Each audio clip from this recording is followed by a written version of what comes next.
एक तरफ कोरोना महामारी, वहीं दूसरी तरफ पंचायतों में विकास कार्य की गति कहीं ना कहीं रुक सी गई। परंतु हम आपको बताना चाहेंगे कि गढ़धाणा पंचायत समिति की एक ऐसी ग्राम पंचायत जहां विकास कार्य जो है वो लगातार जारी है। ऊर्जावान व युवा सरपंच प्रत्येक सुख दुख में हितैषी के रूप में जो है वो कार्य कर रहे हैं। हम आज एक ऐसे सरपंच से मिलाना चाहेंगे और खास बातचीत करेंगे। युवा, ओजस्वी और शिक्षित सरपंच ग्राम पंचायत दोयमल्ली अशोक जी लीलन। अशोक जी, सबसे पहले तो हमारे चैनल में बहुत बहुत स्वागत आपका। बहुत बहुत धन्यवाद सर। जिस प्रकार एक तरफ कोरोना की मार और गति विकास की कहीं ना कहीं रुकी, लेकिन आपकी पंचायत लगातार विकास के कार्य में आगे है, क्या रीजन है? विकास जी, कोरोना ने पूरे क्षेत्र को झंझोर के रख दिया था। कहीं बजट नहीं है, सरकार के पास कुछ नहीं है। पर मैंने स्टार्टिंग में जब 15 मार्च को मैं सरपंच बना, उसके बाद हमारे इस समस्या से जूझना पड़ा। पर मैं हारा नहीं। मैं कभी गंगानगर, कभी पंचायत समिति, मैंने चक्कर लगा लगा के अपना सिस्टम बनाया, जिसके नाते कि मैं कुछ काम लेके आया जो आज की तारीख में आपको पता है कि पंचायत में चल रहे हैं। शिक्षा है, या आप देख रहे हो शौचालय है, जल मंदिर है, सभी का हो रहा है। बिल्कुल, कहीं ना कहीं एक बड़े वादे चुनाव जीतने के बाद किए गए और कहीं ना कहीं वो प्रयास आपके लगातार जारी हैं। कभी भी आपने हार थक के इन चीजों के बारे में कभी भी नहीं देखा कि कोरोना महामारी चल रही है या अन्य कोई दुविधा सामने उत्पन्न हो गई है। तो कौन से ऐसे प्रस्ताव जो बड़े हैं जो आपके द्वारा पास किए गए हैं? विकास जी, मैंने पीछे मुड़ के देखना सीखा नहीं है। एक बार आगे बढ़ने के बाद पीछे मुड़ के नहीं है। अब मेरा है कि विकास की इस गति को और तेज करना। बिल्कुल। सबसे पहले प्रस्ताव में मैं बता दूं कि मैंने हरियाली के क्षेत्र में किया है। पहले भी मैं पुलिस चौकी के अंदर मैंने अभी पार्क वगैरह लगाए हैं, पौधे लगाए हैं। अब वाटर वर्क्स है, वहाँ पे बहुत ज़्यादा गंदगी थी, पेड़ ज़्यादा, ये झाड़ियाँ फैली हुई थी, वो मैंने साफ करवाया अभी। और वाटर वर्क्स और ये हमारा तेंदुआ थी बात, यहाँ भी मैंने करवाया। तो मेरा यहाँ है कि मैं यहाँ कुछ हरियाली के तो पार्क लगवा दूंगा, ऐसा कुछ प्रस्ताव मेरे दिमाग में चल रहा है। दूसरी बात, शिक्षा के क्षेत्र में तो मैं आने वाले सालों के अंदर यहाँ लाइब्रेरी निःशुल्क बच्चों के लिए खोलने वाला हूँ। मुझे कुछ जगह मिल जाए उसके लिए मैं लगा हुआ हूँ। और सड़कें हैं, नालियाँ हैं, वो बड़े स्तर पर भी कुछ ही दिनों में मैं एक और नींव रखने वाला हूँ, सड़कों की स्टार्ट कर दूंगा। बिल्कुल, आप युवा भी हैं और कहीं ना कहीं चुनाव में एक चीज देखी गई, तो युवाओं के आप हमेशा हितैषी रहे हैं, चाहे वो किसी क्षेत्र में हो, खेल के क्षेत्र में हो या अन्य क्षेत्र में हो। तो युवाओं का भी कहीं ना कहीं ये आशा रहती है कि हमारे लिए कोई ना कोई कार्य किया जाए। तो उसके लिए क्या आपने प्रयास किया है? युवाओं के लिए कभी मैं पीछे नहीं हटूंगा। ये उनको विश्वास है, मैं विश्वास दिलाता भी हूँ।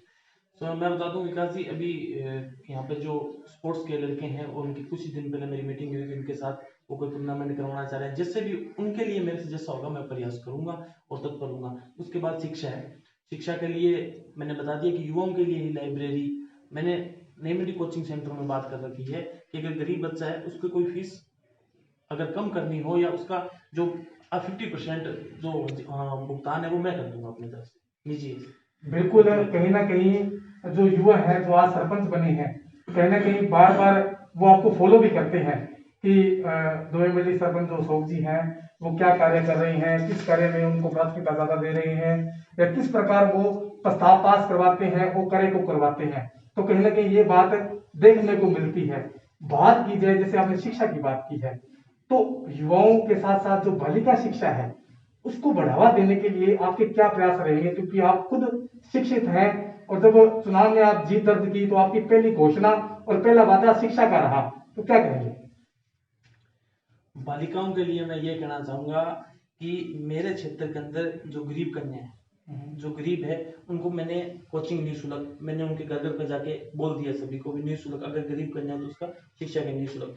लाइब्रेरी वो खोलेंगे, उसमें भी निःशुल्क। और भी जो लाभ मिल रहे हैं छात्राओं को, उसके लिए अभी मैं आपको बता दूं कि मैंने सिर्फ छात्राओं के लिए बहुत बड़ा कॉम्प्लेक्स, लगभग उसकी राशि 4 या 5 लाख के बीच में होगी, वो कॉम्प्लेक्स में राजकीय माध्यमिक उच्च माध्यमिक विद्यालय में भी तैयार हो रहा है, उसका कार्य चल रहा है। बड़े ही सामाजिक एक अनूठी पहल कहीं ना कहीं आपने शुरुआत भी की है। अब बड़ी बात सामने आती है, क्योंकि कई लोग जो होते हैं जिन्हें भामाशाहों जो राशन का जो है वो पूर्ण रूप से लाभ नहीं प्राप्त होता है। जो पात्र लोग होते हैं वो वंचित रहते हैं, और जो अपात्र लोग हैं वो उस अन्न को डकार रहे हैं। कहीं ना कहीं जिले में भी इस प्रकार की जो बातें हैं वो सामने आई, स्पष्टतापूर्ण देखी गई। तो इस पर लगाम लगाने के आपके क्या प्रयास रहेंगे अशोक जी? इस पर राजस्थान सरकार काम कर रही है। भी सरकारी कर्मचारियों के काफी नाम कटे हैं, क्योंकि खाद्य सुरक्षा पर गवर्नमेंट ने एक बार बैन लगा रखा है। क्योंकि उनका पहला है कि जो गवर्नमेंट कर्मचारी है या जो भामाशाह है उनके नाम हट जाए, उसका जो जरूरतमंद है उनको मिल सके। तो उसमें जिससे भी हमारा हो हम सहयोग कर रहे हैं। बिल्कुल, सत्ता के आप धनी हो और एक युवा नेता भी हो, कांग्रेस की सरकार है, तो जनता आपसे क्या आशा करे? क्योंकि आप लगातार आशाओं पे खरे उतर रहे हो, तो ऐतिहासिक ऐसी उपलब्धि इलाके के लिए क्या रहेगी आपकी? पिताजी, मैं आपको ये बता दूं कि मेरे गांव में पानी पीने की बहुत कम समस्या है, ठीक है। आने वाले दिनों में ये पूरा निश्चित रूप से खत्म हो जाएगी। पाइपलाइन है, मैंने पूर्ण रूप से बजट मैंने हर जगह पास करवा लिया है। बस कुछ टेंडर प्रक्रिया हमारे रुकी हुई है, वो कंप्लीट हो जाए, उसके बाद एक विकास की गति इतनी जोर से उछाल मारेगी कि लोग देखेंगे। बिल्कुल, अगर बात की जाए भारतमाला सड़क निर्माण की, आपने सबसे बड़ा एजेंडा आपका रहा कि किसी प्रकार से कोई हादसा ना हो। हम भी यहाँ पहुंचे तो वहां देखा कि भाई जैसे हम प्राइम मंदिर के अंदर भीतर प्रवेश किया तो एक चौक बना हुआ है जहाँ हादसों को न्योता देता है। आपने बार बार ज्ञापन भी दिए हैं, अगर समय रहते उस पर अमल नहीं किया जाता है तो एक बड़े हादसे को भी न्योता दे सकते हैं। तो आपकी उसमें क्या भूमिका रहेगी? आप जी, मैंने आज से 3 महीने पहले एसडीएम साहब को इस चीज से स्थिति से अवगत कराया था। उसके बाद अवगत कराने के बाद एसडीएम साहब ने एक्शन भी दिया था। मेरी उनके साथ मीटिंग हुई थी बागवानों वालों की। उन्होंने जो नक्शे में था वैसे बना दिया। तो कुछ लगा हमें कि कुछ ठीक हो सकता है, पर कुछ नहीं हुआ। अभी थोड़े दिन पहले एक दुर्घटना हुई, हमने एक भाई को खो दिया। तो उसके बाद फिर वापस मेरी मीटिंग हुई। आज मंगलवार है, कल तक उनका नक्शा आएगा दोबारा, और बीच में डिवाइडर बना के बाईपास सीधा निकलेगा, पुरानी मंडी एक सीधी रोड आएगी। इस समस्या का समाधान हो जाएगा। बिल्कुल, कहीं ना कहीं कहा जाता है कि जो बात आप कहते हो उसको करके दिखाते हो। बात की जाए नशे की, क्योंकि नशा घर का नाश करता है। चिट्टा हुआ, पोस्ट हुआ, स्मैक हुआ, हमारा इलाका जो है सीमावर्ती इलाका है। रोकथाम के लिए बड़े वादे भी जनप्रतिनिधियों द्वारा किए जाते हैं, लेकिन आपके द्वारा लगाम भी कहीं ना कहीं लगाई जा रही है। बड़ा फेरबदल नशे को रोकने के लिए आपके द्वारा क्या किया जाएगा? मेरे गांव के अंदर युवा नशे से दूर है। उससे पहले मैंने एक एक को जो भी थे इस लत से थे, मैंने उनको एक एक करके समझाया है। मेरे यहाँ मेडिकल दुकान है, वहाँ पे किसी प्रकार का कोई नशा नहीं बिकता। पूर्ण रूप से हम सुरक्षित है, और आगे मैं अपना पूरा प्रयास कर रहा हूँ कि हम सुरक्षित रहें। बिल्कुल, एक आपने, क्योंकि वैश्विक महामारी ने न केवल राजस्थान में अपितु पूरे देश में हाहाकार मचा दिया, लेकिन आप डरे नहीं, थके नहीं, लगातार आप कोरोना योद्धा के रूप में लगातार यहाँ कार्य करते रहे। आपकी टीम भी एक मोटिवेशन के रूप में लगातार फीडबैक लेती रही जिन लोगों को जिस चीज की आवश्यकता थी। तो क्या क्या प्रयास आपके द्वारा कोरोना के चलते रहे? मेरी टीम ने, मेरे कर्मचारियों ने और अन्य वार्ड पंचों ने, ग्रामीणों ने मेरा बहुत सहयोग किया। उसके लिए इस काल में जो सहयोग किया उनके लिए मैं ऋणी हूँ। अभी थोड़े दिन पहले 15 अगस्त को हमने कार्यक्रम किया था। उसमें जो कर्मचारियों ने सहयोग किया, चाहे वो किसी विभाग का हो, मैंने सबको सम्मानित किया। हमारे तृतीय बटालियन का यहाँ है, यहाँ पे भी उनका प्रशिक्षण प्रोग्राम था, वो उन्होंने भी कोरोना में खूब सहयोग किया, मैंने उनको भी सम्मानित किए। मेरे वार्ड पंचों को सबको मैंने अपने दिल से सम्मानित किया। बिल्कुल, इस महामारी, क्योंकि महामारी तो भी चल रही है, वायरस जो है वो लगातार चल रहा है, तो इसके सुझाव या उपाय लोगों से क्या कहना चाहिए इसके बारे में? उचित दूरी और मास्क का प्रयोग करें, घर से बेफिजूल ना निकलें तो अपना सुरक्षित का विशेष ध्यान रखें। सबसे बड़ी सुरक्षा है, सुरक्षा ध्यान रखें। और मैं कहता हूँ कि कोरोना ये नहीं है कि कोरोना महामारी, मैंने देखा है मेरे रिलेशन में कोई कोरोना किसी को हुआ था, ये नहीं, कोरोना बहुत भयंकर और अंदर से झंझोर बना ली, और अंदर से इतनी ज़्यादा वीकनेस आ जाती है। तो इस महामारी से मैं सभी से ये निवेदन करूंगा कि अपना बचाव रखें, मास्क का प्रयोग करें और उचित दूरी पर बनाए रखें। बिल्कुल, अखिल भारतीय कांग्रेस कमेटी के जो सचिव हैं कुलदीप जी इंदौरा, एक बड़ा नाम है, सरकार है, आप सत्ता के धनिक माने जाते हो, और कुलदीप जी के बिल्कुल निकट लोगों में से आपकी गिनती की जाती है। तो लोग क्या प्रयास करें अब इस प्रकार से वो, क्योंकि जब भी वहां आते हैं, पुरानी मंडी आते हैं, गसाना आते हैं, तो कहीं ना कहीं आप बिल्कुल हितैषी के रूप में उनके जाने जाते हैं। तो जनता यहाँ क्या माने? मैं यह आपको विश्वास दिलाता हूँ कि आज वो राष्ट्रीय सचिव के पद पे हैं, सरकार है, तो मैं इसका लाभ जरूर लूंगा। और मैं कुछ ऐसा जनता को दूंगा, मैं माइक के माध्यम आपको नहीं बताना चाहता, पर गुम में चल रहा है, मैं कुछ ऐसा देख के जाऊंगा इस पंचायत को कि लोग याद करेंगे कि ठीक है कुछ मिला है। बिल्कुल, अशोक जी लीलड़ एक युवा ऊर्जावान सरपंच है। इनका कहना है कि मेरा लक्ष्य न केवल चौधर करना है बल्कि सेवा करना ही मेरा लक्ष्य है, जो लगातार धरातल पर दिखाई भी कहीं ना कहीं दे भी रहा है। लगातार विकास के कार्य है, अन्य पंचायतों में रुक भी गए हैं, परंतु लगातार यहाँ ये विकास के कार्य जो है वो लगातार जारी है।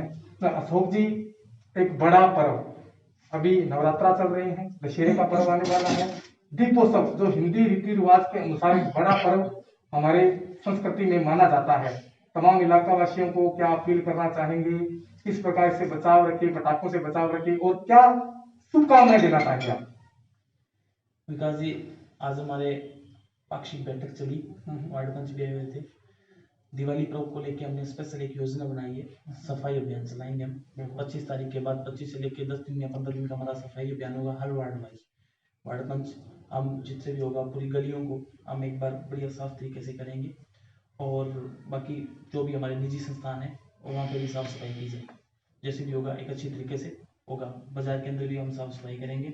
और दूसरा बात, इस बार कोरोना महामारी है, मैं ये कहूँगा कि मिठाइयों पटाखों से उचित दूरी बना के रखें, क्योंकि इस बार ये पर्व जरूरी है पर अपनी सुरक्षा उससे ज्यादा जरूरी है। बिल्कुल, पर्व को अवश्य बनाएं। इनका ये कहना है कि हमें इस पर्व के दौरान स्वदेशी को अपनाना है, दीप जलाने हैं, लेकिन पटाखों से उचित दूरी बना के रखनी है। और इनका न केवल वादा है बल्कि एक लोगों से पूरा एक संकल्प लिया हुआ है कि विकास के कार्य की जो गति है वो ना रुकी है, ना रुकने दी जाएगी। केंद्र सरकार और राज्य सरकार की जो जन कल्याणकारी योजनाएं हैं उनका हर एक क्षेत्र में लाभ दिया जाएगा, और क्षेत्र में चहुमुखी विकास जो है वो भी किया जाएगा। मैं मेरे सहयोगी राजकुमार के साथ विकास पारिक, DPK न्यूज, गढ़सा।